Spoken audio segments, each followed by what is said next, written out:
Karong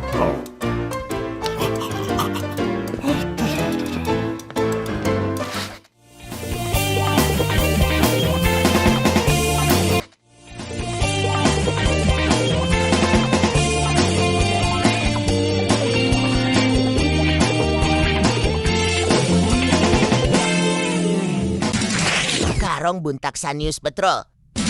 Angga residente sa Dakbayan sa Cebu nangingil na sa ayuda nga ihatak sa LGU. Pek toyok 150 kasap sa PNP sa Cebu City gihangop sa PRO 7.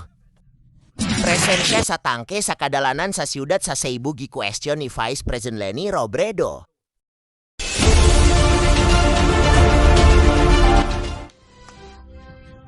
Nihangyo si Cebu City Mayor Edgar Lutelangato sam gamulupyo sa Dakbayan nga patasan ang ilang pasensya samtang giandam pa sa LGU. Ngem ga ayudan ga iteng gato kanila.